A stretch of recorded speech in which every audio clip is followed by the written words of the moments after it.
We're in Blackpool and I'm going to read the famous poem. There's a famous seaside place called Blackpool that's noted for fresh air and fun. And Mr. and Mrs. Ramsbottom went there with young Albert, their son. Excuse the terrible accent. A grand little lad was young Albert, all dressed in his best, quite a swell, with a stick with an horse's head handle, the finest that Woolworths could sell. They didn't think much to the ocean, the waves they were fiddling and small, there was no wrecks and nobody drowned, in fact nothing to laugh at all. So seeking for further amusement, they paid and went into zoo, where they had lions and tigers and camels, and all ale and sandwiches too. There was one great big lion called Wallace. His nose was all covered in scars.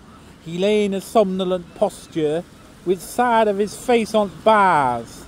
Now Albert had heard about lions, how they was ferocious and wild. To see Wallace lying so peaceful, well, it didn't seem right to the child. So straightway the brave little fella, not showing a morsel of fear, took his stick with his horse's head handle and shoved it in Wallace's ear. You could see that the lion didn't like it, for giving a kind of a roll, he pulled Albert inside the cage with him and swallowed the little lad whole. Then poor who had seen the occurrence and didn't know what to do next. "Mother, your lions ate Albert," and Mother said, I am vexed." Then Mr. and Mrs. Ramsbottom, quite rightly when all said and done, complained to the animal keeper that the lion had eaten their son. The keeper was quite nice about it, said, "What a nasty mishap. Are you sure that it's your boy he's eaten?" Pa said, "Am I sure? There's his cap." The manager had to be sent for. He came and he said, "What's to do?"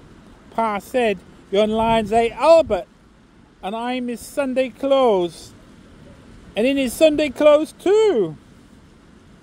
Then Mother said, Right's right, young fella. I think it's a shame and a sin for a lion to go and eat Albert, and after we'd paid to come in." The manager wanted no trouble. He took out his purse right away, saying, "How much to settle the matter?" Pa said, "What do you usually pay?" But Mother had turned a bit awkward when she thought where her Albert had gone. She said, "No, someone's got to be summoned." So that was decided upon. Then off they went to the police station in front of the magistrate chap. They told him what happened to Albert and proved it by showing his cap. The magistrate gave his opinion that no one was really to blame, and he said that he'd hoped the Ramsbottoms would have further sons to their name. At that, Mother got proper blazing, and "Thank you, sir, kindly," said she. "What, waste all our lives raising children to feed ruddy lions? Not me."